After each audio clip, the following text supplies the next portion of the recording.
Bonjour à toutes, bonjour à tous et bienvenue dans ce 22e et dernier T'as vu de la saison. À cette occasion, et vous le voyez sur vos images, nous sommes dehors dans la cour d'honneur de l'Institut catholique de Lille, sous un timide soleil lillois. Nous sommes ensemble pour une demi-heure et on commence comme à chaque fois cette émission avec le sommaire et c'est avec vous Charlotte. Et oui, pour ce dernier numéro, la rédaction vous a préparé des reportages, de l'information et une surprise en fin d'émission. On parlera d'actualité régionale, de sport mais aussi de journalisme avec notre invitée du jour, Gaëtane Deljury, présidente du Club de la Presse. Alors restez avec nous pour ce 22e T'as vu, c'est parti.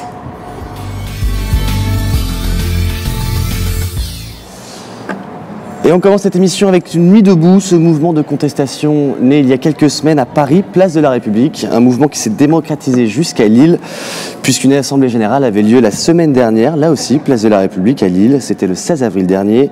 Clémence Rollin, Charlotte Dumont et Anastasia Lagara étaient sur place. Debout est un rassemblement citoyen, fruit de la contestation contre la loi travail. D'abord implanté à Paris, le mouvement s'est rapidement exporté dans plusieurs villes de France, alors que les rumeurs de la place de la République n'atteignent les médias que lorsqu'il s'agit de débordements. Nous avons voulu voir ce que donnait Nuit debout à Lille, place de la République. Ce samedi-ci, le beau temps n'est pas au rendez-vous. Ce que l'on comprend rapidement, c'est qu'à la Nuit debout lilloise, le système D règne en maître. Un joyeux bordel où chaque sympathisant met la main à la pâte. Mathilde s'occupe justement des questions pratiques du campement. On aura besoin de 3 personnes à 19h. Venez me voir, ce sera pour transporter un percolateur, un vidéoproche et des parpaings. Commission logistique, c'est installer un peu tout le matériel qu'il y a, donc les tonnelles, tout ce qui est ballots de paille, palettes, etc. pour que les gens puissent s'installer. C'est aussi gérer la sécurité, donc on a un espace soins et sécurité avec une infirmière, etc. On a aussi eu un pompier la semaine dernière qui se relaie et on gère aussi la trésorerie. Nuit debout s'organise en assemblée générale et en commission, ouvrant divers débats d'idées, tels l'écologie, la cause animale ou l'élaboration d'une nouvelle constitution politique. Le but de ce mouvement, c'est de se réapproprier l'espace public et de discuter, d'échanger, de partager sur des bases d'une nouvelle démocratie. Donc il y a plein de commissions qui sont créées, par exemple la commission écologie. Qu'est-ce qu'on peut faire nous, citoyens, à notre niveau pour arrêter de consommer dans les supermarchés, pour trouver de vraies alternatives concrètes. C'est aussi de l'échange de savoir. Là, par exemple, on était en train de construire des toilettes sèches, comment on fait des toilettes sèches.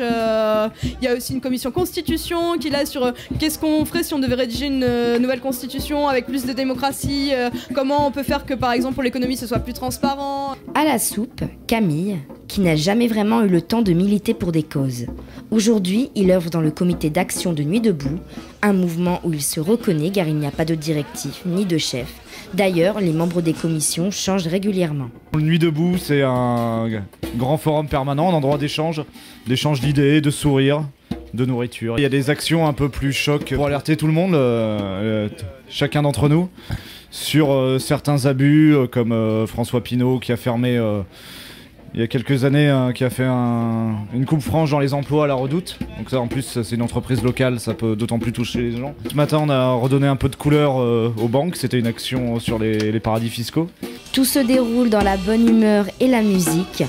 On croit en ses idées, on trouve le courage de les exposer et on lâche ses frustrations avec humour. On a marre qu'ils contrôlent les gens, les chômeurs et les gens au RSA et qu'on ne contrôle pas les évadés fiscaux. On en a vraiment, vraiment marre. Voilà. Toujours la chasse aux pauvres, toujours salaud de pauvres. Hein. Peu d'hommes politiques croient en la force du mouvement citoyen, dont les accidents sont souvent pointés du doigt. Ce désintérêt n'atteint pas les manifestants lillois qui ne veulent être récupérés par personne. On colle pas d'étiquette sur la tête des gens et à partir de là, chacun est bienvenu. Alors après, nous, l'espoir, c'est qu'effectivement, il y ait beaucoup plus de gens qui peuvent être à droite, par exemple, ou se sentir proches de partis de droite, qui viennent ici pour discuter du Front National. On rejette personne. Depuis, Nuit debout relance les débats d'idées chaque soir, toujours place de la République. Peu importe l'issue de ce mouvement, on retiendra que les rêves ne sont plus dans les urnes. Alors Clémence Rollin, vous nous avez rejoint sur ce plateau en plein air. La première question qui se pose, est-ce qu'il y a encore des gens sur place actuellement à l'heure où nous parlons? Alors le week-end dernier, ils avaient l'autorisation officielle de Martine Aubry pour rester sur la place de la République tout le week-end. Ils devaient démonter leur campement le lundi matin à 6h. Et depuis, les autorisations de la préfecture se renouvelaient chaque jour. Donc pour ceux qui suivent un petit peu leur activité sur les réseaux sociaux, on a des alertes sur les événements chaque soir environ vers 18h à peu près. Alors Clémence, on le sait, Nuit debout, c'est un mouvement qui se veut plutôt apolitique. Alors qui compose les rangs de ce mouvement? Y a-t-il un profil type? Existe-t-il un profil type? C'est un mouvement qui est évidemment né de la contestation contre la loi travail de Myriam El Khomri. Cela rassemble surtout des jeunes, des sympathisants de gauche, déçus par le gouvernement de gauche. Je crois qu'il est inutile de rappeler la cote de popularité du président dans les sondages. Mais leur but ultime, c'est de rassembler tous les citoyens de divers fronts, qu'ils soient de droite, voire d'extrême droite, pour discuter sur les bases d'une nouvelle démocratie, sur une nouvelle constitution, sur l'écologie, sur l'économie. Bien sûr, et aucun débordement n'a eu lieu à Lille. On le sait, à Paris, il y a eu quelques échauffourées. Ici à Lille, ça s'est bien passé? C'est vrai que les échauffourées sont souvent relayées à Paris, mais à Lille, il ne s'est rien passé concernant Nuit debout. Il y a eu des accidents mercredi lors d'une manifestation contre la loi El Khomri, mais ça n'avait rien à voir avec Nuit debout qui se déroule le soir. D'accord, merci beaucoup Clémence pour ce complément d'information. Après avoir lancé un concours pour rénover le Grand Boulevard en 2010, l'association Axe Culture en lance un nouveau, cette fois pour le peuple belge. Objectif, rénover cette avenue. Marie Lemaire et Camille Tombray se sont renseignés sur le sujet.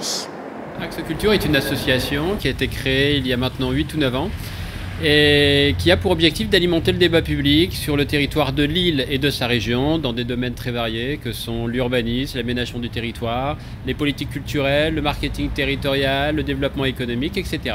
Axe Culture est composé exclusivement de citoyens bénévoles qui ont pour ambition d'éclairer le débat public en publiant des diagnostics ou en participant à des concours d'idées dans tous les domaines.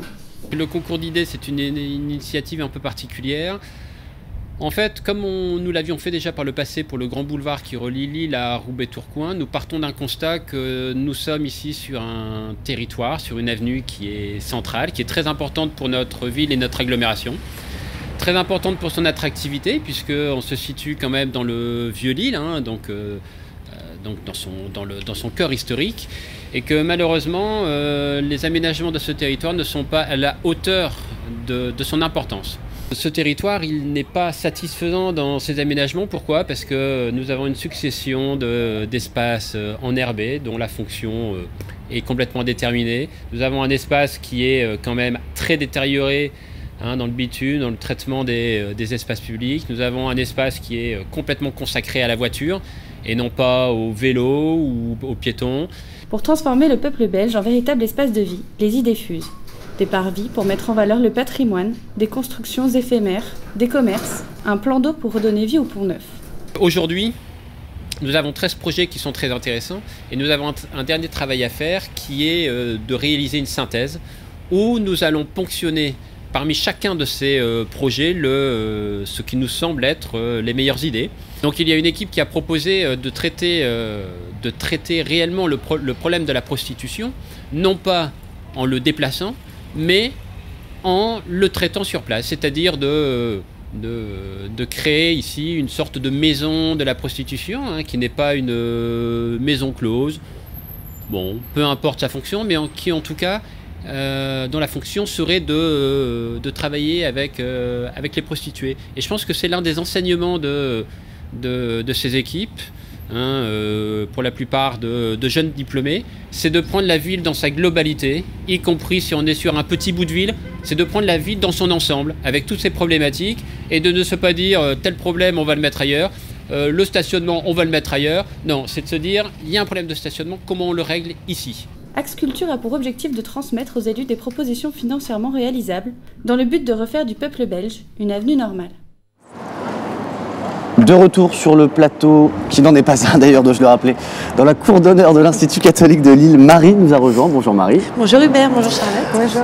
Alors on l'a compris, c'est un concours d'idées pour modifier l'espace du peuple belge. Les idées proposées sont-elles réalisables et surtout, quels critères doivent-elles respecter? Alors Toutes les idées proposées sont réalisables. C'est d'ailleurs l'un des critères clés pour pouvoir présenter un projet et il faut que tout soit financièrement réalisable. Parce que la mairie de Lille avait déjà proposé un projet de ce type pour rénover l'avenue du Peuple belge, mais qui s'élevait à 50 millions d'euros, ce qui est un budget très conséquent pour la mairie de Lille. Donc le concours d'idées a vu le jour, notamment pour pallier à ce problème. Et est-ce que justement il y a une date butoir ? Pour le moment, c'est le gros point d'interrogation. Donc pour l'instant, l'équipe d'Axe Culture est en train de faire une synthèse des 13 projets qui ont été retenus. Et par la suite, donc le projet global retenu sera proposé aux élus qui prendront la décision ou non donc, de le réaliser. Bien, merci Marie. Merci beaucoup. Merci. On vous le rappelle, nous sommes toujours en direct dans la cour d'honneur de l'Institut catholique de Lille. Le soleil est quelque peu timide, le vent fait son apparition. Mitigé, on peut le dire. Le public est là au rendez-vous, quoique lui aussi un peu timide. Seuls les meilleurs sont ici, n'est-ce pas? Ils ont été triés sur le volet. On continue donc cette émission avec une page sportive, avec Les Mains dans le Guidon. C'est une boutique qui a récemment ouvert à Lille. Elle est située rue Gambetta et c'est une boutique dans laquelle on répare soi-même son vélo. Concept assez original que Laurie Auchou nous explique. Actuellement devant Les Mains dans le Guidon, un atelier participatif qui permet de venir bichonner son vélo, ici rue Gambetta. Alors ça tombe bien parce que moi mon vélo il est dans un piteux état. J'ai essayé de le gonfler par moi-même une fois, donc c'est un vieux vélo et le problème c'est que je n'ai jamais réussi à regonfler la roue et en pire que ça elle s'est totalement dégonflée, donc elle est totalement à plat. Donc ça arrive au meilleur d'entre nous, hein. Bon, on va aller faire un petit tour à l'intérieur. Les Mains dans le Guidon, un atelier d'autoréparation de vélos ouvert en février dernier par Grégoire et Renaud, permet aux expérimentés et aux amateurs de venir réparer ou bichonner son vélo dans une ambiance conviviale. Donc concrètement, pour y arriver, il y a plusieurs choses. La première chose, c'est de s'abonner. Il y a un abonnement de 30 €. Et avec ces 30 €, on vient aussi souvent qu'on veut. On profite de tous les outils classiques de mécanique. Et puis il y a les outils vraiment professionnels vélo qu'on va trouver, qu'on n'a en général pas chez soi, comme un outil pour dévoiler les roues, pour démonter les roulements, les cuvettes de pédalier, tout ça. Après un petit diagnostic de mon vélo, du coup, de toute façon, effectivement, la priorité, ça va être de regonfler les pneus. Donc ça, le plus simple, c'est que tu commences à le regonfler. Donc là, il y a des pompes qui sont là-bas pour voir ce qui se passe et puis on va regarder si ça se regonfle ou pas. Si ça se regonfle pas, c'est probablement qu'il est crevé, donc on démontera la roue, on regardera la chambre à air. Et voilà, donc ça, il y en a pour à peu près dans une demi-heure, un quart d'heure, une demi-heure pour résoudre ce problème-là. c'est donc à moi d'enfiler une blouse, de prendre les outils et de m'atteler à la tâche. N'étant pas experte en mécanique de vélo, Grégoire est là pour m'aiguiller et me donner des conseils.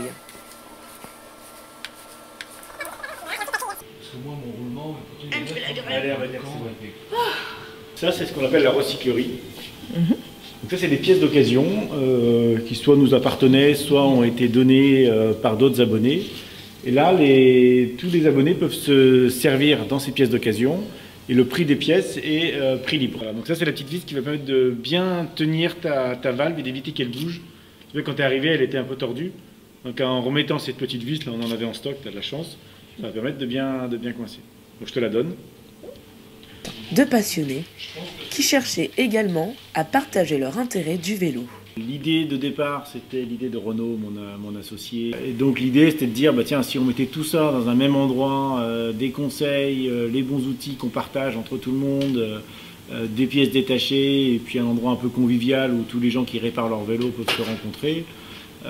Il y a sans doute, ça répond en tout cas à un besoin que lui avait et qu'on a depuis constaté qui était vraiment réel quand on voit le nombre de gens et le nombre d'abonnés qu'on a ici, quoi. Donc ça y est, j'ai pu réparer, enfin regonfler en tout cas surtout mes roues. Bon, donc apparemment c'était moi qui ne savais tout simplement pas comment gonfler correctement une roue. Donc voilà, mon vélo est super bien gonflé et je peux reprendre la route tranquillement. Voilà.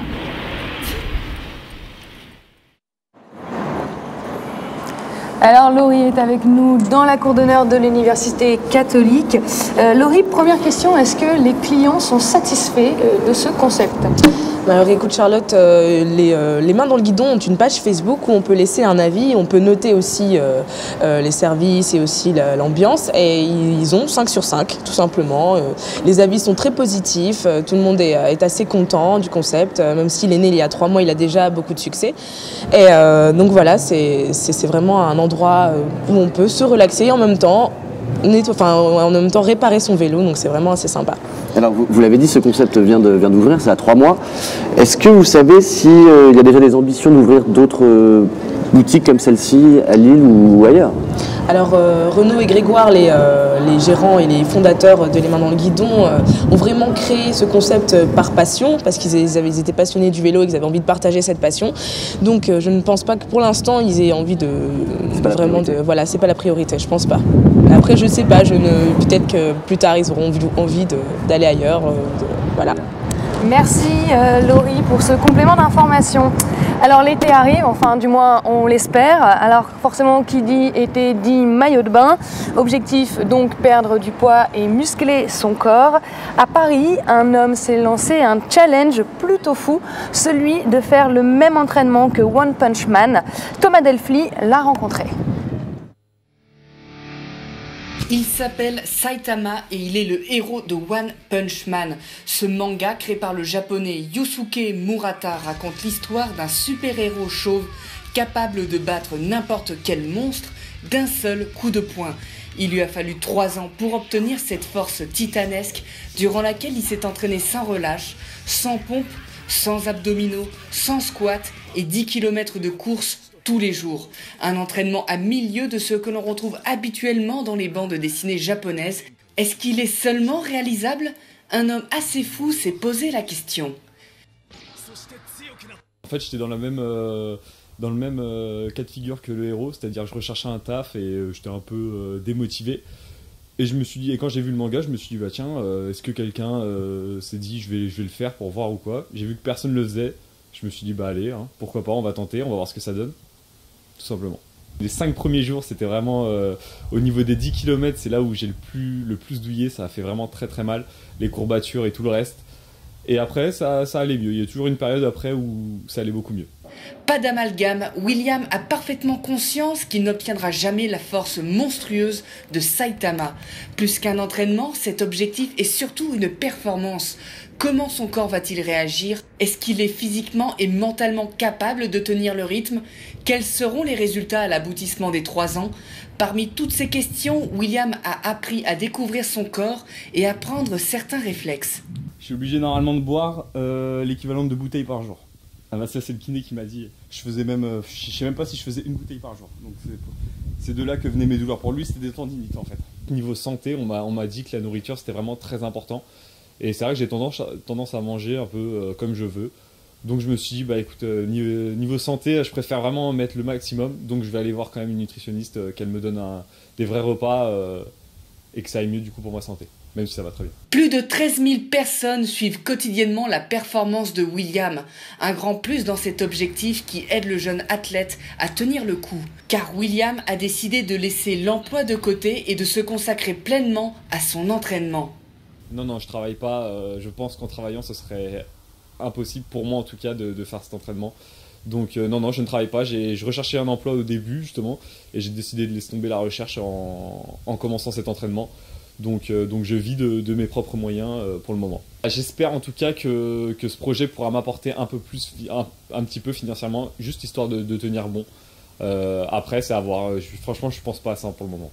De l'endurance et de la volonté, il en faudra pour venir à bout des 3 ans. Courage, William, il te reste encore un peu plus de 22 mois à tenir.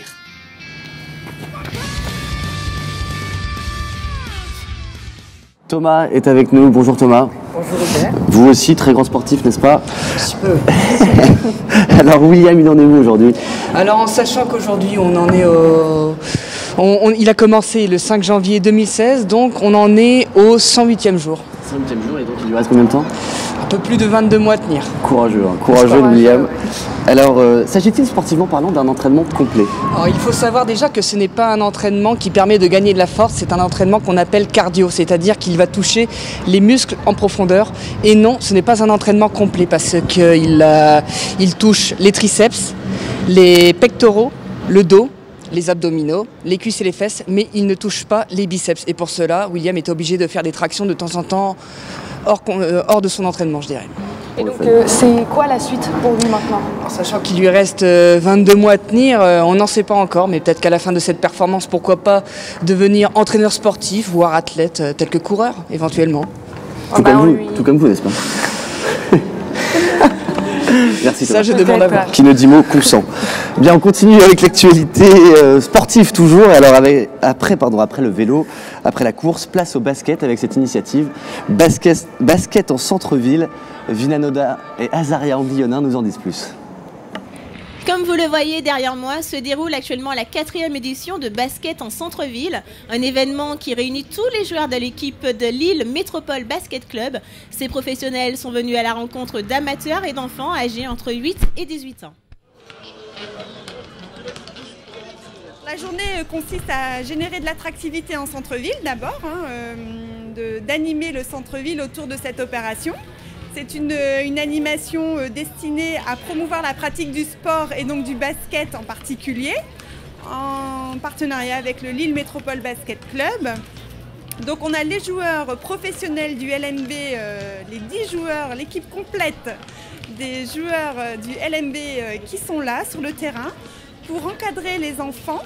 C'est une animation gratuite également. Et ils sont là sur le terrain pour s'occuper des enfants et les initier à la pratique du basket. Alors ce sont des animations de petites battles, de lancers francs, voilà, il y a plusieurs ateliers. On a 2 animateurs brevetés d'État qui sont là également pour encadrer les enfants, en plus des joueurs professionnels du LMB. Voilà. C'est bien parce que ça fait couper un peu du milieu pro, stressant, exigeant et tout.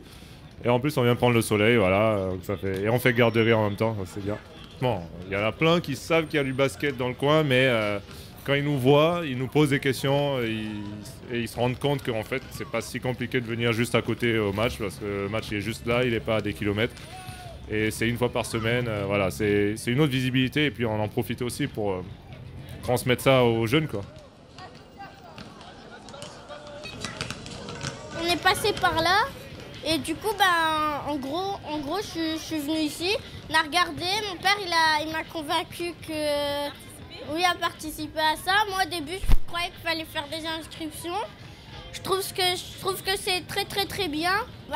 C'est la première fois que je les vois en vrai, donc au début, je croyais que c'était des gens qui travaillaient pour eux, que je ne croyais pas que c'était les vrais. Mais à la fin, comme je suis allée déjà voir des matchs, j'ai reconnu la tête de certains, donc pour moi c'est hyper bien, c'est une bonne expérience et ça me donne encore plus envie de faire du basket. Donc on a à peu près 80 enfants qui ont participé là depuis 15 heures à l'animation qu'on a proposée. Cet événement organisé par le groupement des acteurs économiques de Lille Centre a fait de nombreux heureux. Pour tous ceux qui n'ont pas pu y participer, rendez-vous l'année prochaine lors de la 5e édition.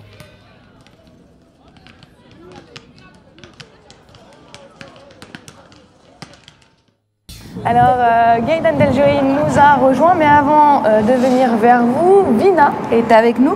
Alors, bonjour Charlotte. Bonjour Vina. Alors Vina, est-ce que vous pouvez nous expliquer pourquoi cette initiative? Alors, cette initiative a été mise en place pour pouvoir mettre en valeur, on va dire, le basket, lui donner plus de visibilité, mais également pour inciter le public lillois à soutenir son club, le Lille Métropole Basket Club. Les commerçants ont travaillé en collaboration pour pouvoir développer cet événement-là, Lille Basket en centre-ville. Et oui, les commerçants ont travaillé en collaboration et ils ont amené leurs produits, des cadeaux, etc. gratuitement.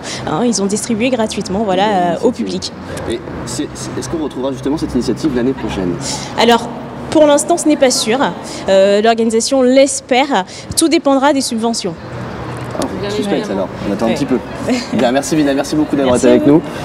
On vous le disait il y a un instant, bonjour Galten Deljury. Bonjour. Merci d'être avec nous. Alors Merci vous êtes de m'accueillir. Mais c'est le plaisir est pour nous. Vous êtes présidente du Club de la Presse. Et alors permettez-nous de vous présenter rapidement et c'est avec vous Charlotte, on vous écoute. Bonjour Gaëtane. Alors pour faire assez court, vous avez collaboré et vous collaborez encore pour plusieurs journaux. 20 minutes, Libération, Le Monde, Le Point, L'Express, mais aussi Norway ou encore le Pure Player Daily Nord. Par rapport à vos études, vous avez fait l'IJBA, vous avez été diplômé en 1999, l'IJBA qui est à Bordeaux. 2001.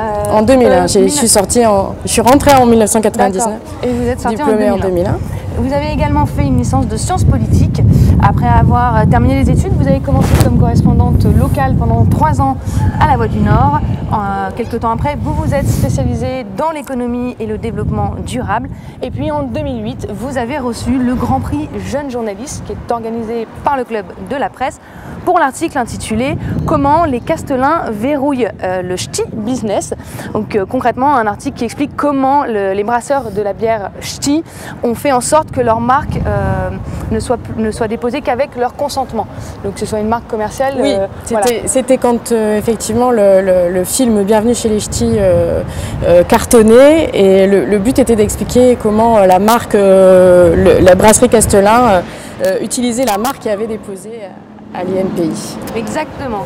Et pour terminer cette rapide introduction, le 23 juin 2015, vous avez été élue présidente au Club de la Presse Nord-Pas-de-Calais. Donc évidemment, ça nous amène à notre première question, Hubert. Notre première question qui est, c'est quoi le Club de la Presse concrètement? C'est une association loi 1901. Où vont se rassembler des journalistes, mais aussi des communicants, des entreprises, des collectivités. Notre ADN, l'ADN du Club de la Presse, c'est d'abord des rencontres, donc des rencontres entre professionnels.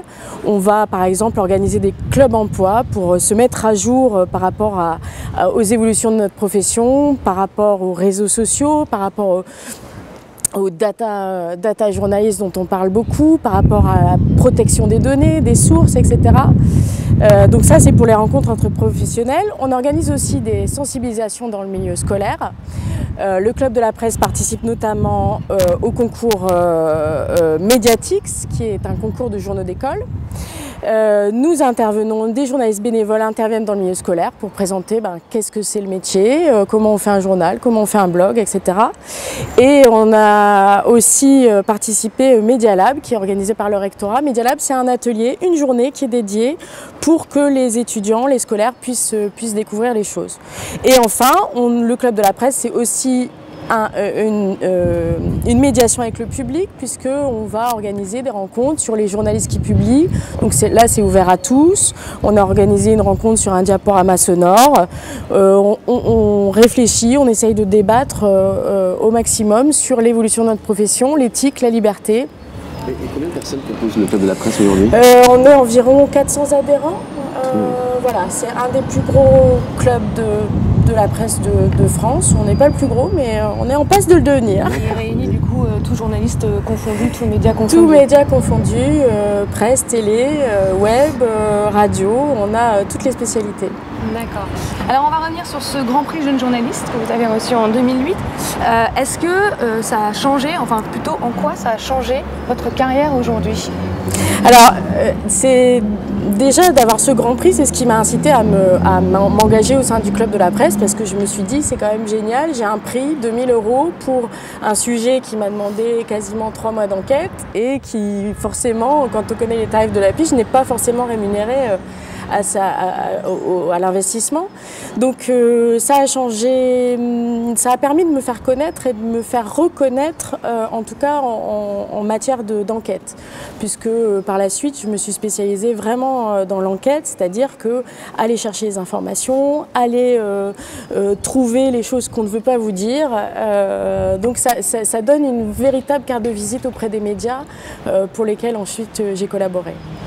Et une émotion particulière aussi, là c'était pour votre carrière professionnelle, mais vous en tant que personne, comment vous l'avez ressenti? Un peu d'émotion, un peu de... Bah oui, forcément, un peu d'émotion. On m'avait remis le prix à Béthune, et effectivement un peu d'émotion par rapport à ceux avec qui j'ai travaillé, un peu d'émotion par rapport effectivement une certaine reconnaissance de ce Grand Prix jeune journaliste. Alors aujourd'hui, le Club de la Presse, on a lancé, c'est plus seulement réservé qu'aux jeunes journalistes. Hein. Maintenant, on a des catégories enquête, reportage, et justement, on a lancé, le club vient de lancer une bourse pour financer un reportage en amont. C'est-à-dire que là, on a un prix pour un article qui est déjà publié. Donc maintenant, on a une bourse pour de reportage et de l'enquête. C'est ouvert à tout le monde? C'est ouvert à tout le monde. Tous les journalistes exerçant en région dans le Pas-de-Calais. Intéressé, Charlotte, peut-être? Ah, peut-être. Peut-être. Il faut candidater. On vient de remettre les deux prix. Donc un sujet pour Mayotte et un sujet sur les jardiniers du Commonwealth. On les a remis là il y a 2 mois tout juste. Bien. On l'a également constaté en préparant cette interview. Votre profil LinkedIn est assez complet. Vous êtes également présente sur les réseaux sociaux. Vous comptez à peu près 800 followers sur Twitter environ. Ouais, à peu près, un petit peu moins pour être précis. Vous tweetez à hauteur de 230 tweets environ. Je suis pas une grande tweeteuse. Le dernier en date est celui du 14 mars, si je ne me trompe pas. Un petit peu, voilà, c'est un petit peu. J'ai fait une petite pause, mais voilà. Ce qui nous amène justement au rôle des réseaux sociaux dans le journalisme aujourd'hui. Est-ce que c'est vraiment quelque chose de très important malgré les dérives qu'on connaît aux réseaux sociaux? Les réseaux sociaux et Internet. Et Internet en général. Moi, je trouve que ça a révolutionné le métier de journaliste, puisque maintenant on peut interpeller via Twitter un journaliste et lui dire quand par exemple on publie sur Facebook ou sur Twitter, on peut très bien interpeller un journaliste et lui dire là, c'est pas vrai ce que vous dites, je voudrais apporter une précision, je voudrais faire quelque chose, etc. Donc ça, moi je trouve ça génial, le fait que un lecteur puisse facilement, puisqu'avant vous saviez, il fallait envoyer un courrier des lecteurs, il fallait trouver une lettre, poster enfin voilà.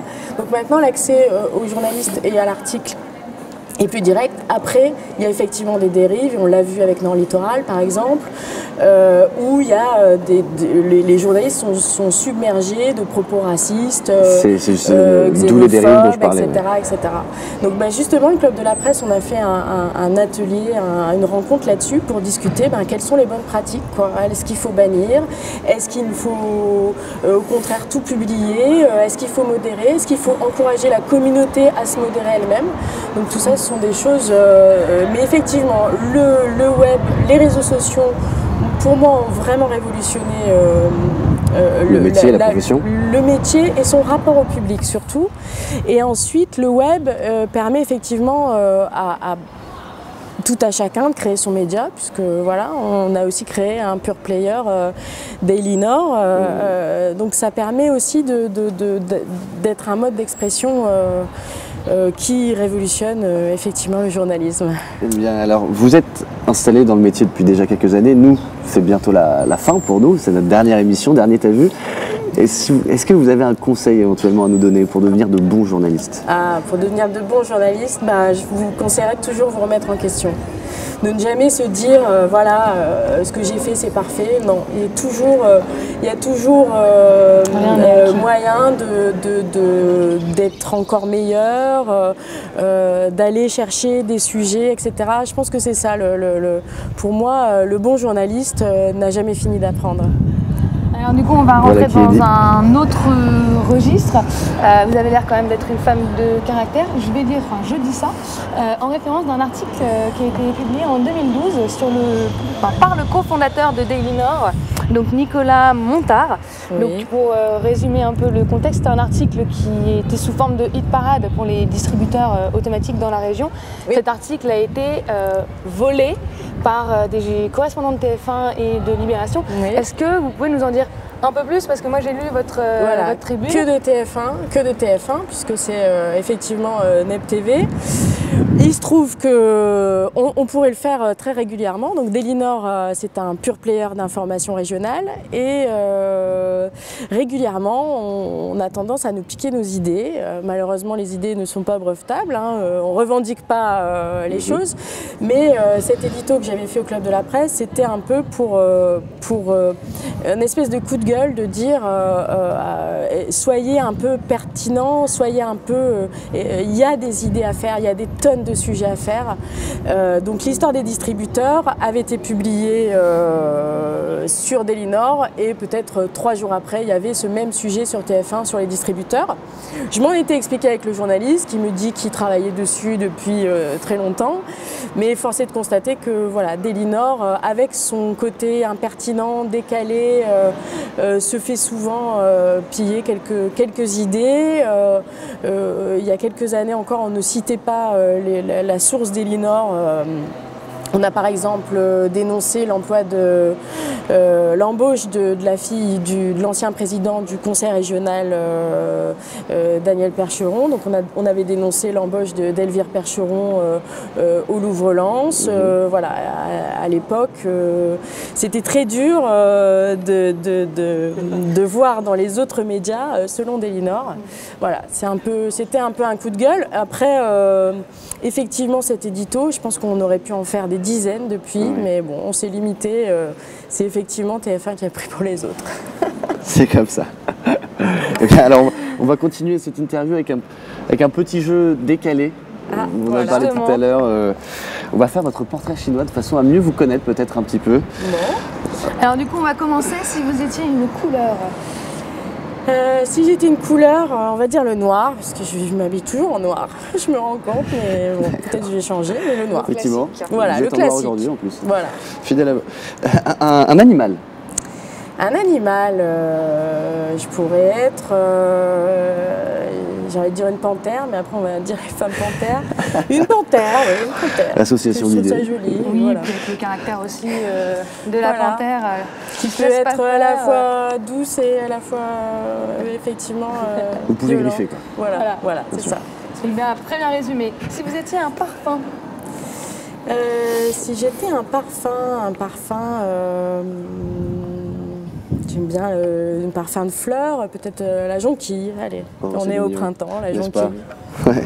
Une saison, justement. Une saison, le printemps, c'est bien. Voilà, quand le soleil commence à venir, quand on voit les jours qui se rallongent, j'aime bien le printemps. Pas trop chaud, pas trop froid. Pas trop chaud, pas trop froid. Une ville. Une ville, Lille, hein, parce que je suis nordiste, j'adore ma ville de Lille. Dès que je peux la faire découvrir, je la fais découvrir. Et dès que je peux en faire la promotion, effectivement, Lille et le Nord-Pas-de-Calais, évidemment. Dans son ensemble. Un plat. Un tikka masala, par exemple, indien, un peu sucré, un peu épicé parfois. Voilà. Exotique. Un moyen de transport. Un moyen de transport,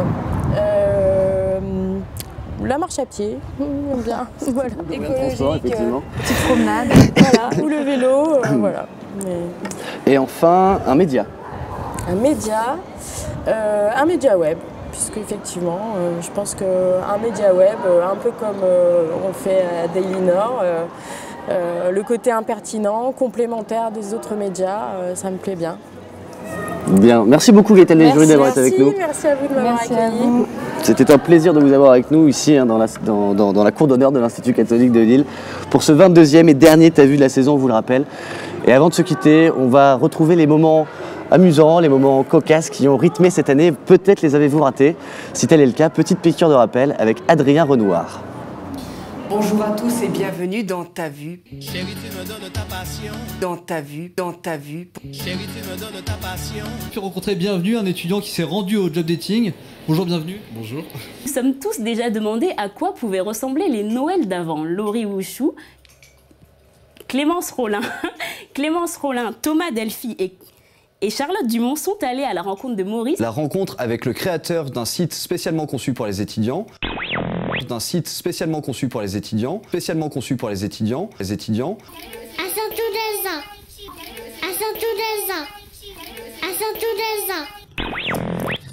L'association pour une démocratie directe a dénoncé ce matin les suppléments illégaux versés aux parlementaires. Parmi les élus visés, on retrouve le président de l'Assemblée nationale, celui du Sénat, les vice-présidents des deux assemblées. On a passé une soirée de ouf à faire des tournantes avec 40 personnes. Il y avait des Espagnols, des Italiens, et tout le monde commençait à parler à tout le monde finalement. Et tourner autour des jeunes filles ou des femmes pour pouvoir filmer leur dessous. De son nom Bernard, la police a perquisitionné chez lui et a retrouvé des vidéos compromettantes. Il aura 1 an de sursis ainsi que son nom dans les registres des délinquants sexuels. On a passé une soirée de ouf à faire des tournantes avec 40 personnes. Il y avait des Espagnols, des Italiens. On continue évidemment dans le divertissement avec Adrien Renoir. Passez pas Laurie, si, allez-y. Avec Adrien Renoir qui est allé à la rencontre d'un nouveau bar. Et donc la destruction de la racine du poil. Du coup, il disparaît, forcément. Forcément. Il faut compter plusieurs séances. Des parcs ou de boire des verres en terrasse avec modération, n'est-ce pas? Et surtout, vous pourrez y boire un verre de vin chaud, là aussi, avec modération, n'est-ce pas, Adrien? Faites l'amour avec un Belge. Alors, avec modération aussi? Pourquoi pas? Ça, c'est selon, hein. J'ai envie de vous dire, ça dépend des personnes. T'as vu, c'est terminé pour aujourd'hui. On espère que l'année prochaine, ce sera plus au point. Merci d'avoir été avec nous. Excellent week-end à vous. Es el fin de esta edición de Café Cultura en la civilización. El último del año, sí. Adiós. Adiós.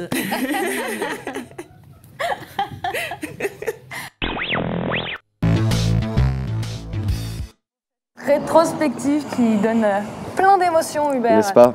Voilà. Ah, pardon. Non, c'est l'émotion qui monte, c'est pour ça. D'ailleurs, on va inviter le reste de la promo à nous rejoindre ici. Puisque c'est la fin, malheureusement, de ce dernier T'as vu qui était tourné en direct de la cour d'honneur à l'Université catholique sous ce petit soleil mitigé lillois. Nous sommes ravis d'avoir été... voilà, Azaria, si, mais aussi Adrien également.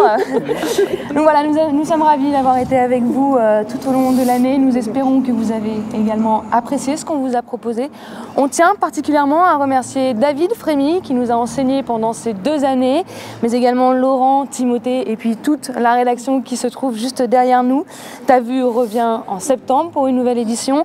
Soyez donc au rendez-vous et comme dit notre très cher collègue Azaria Anguillonin, adios.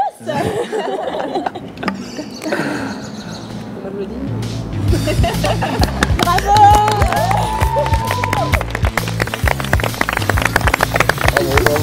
Bravo.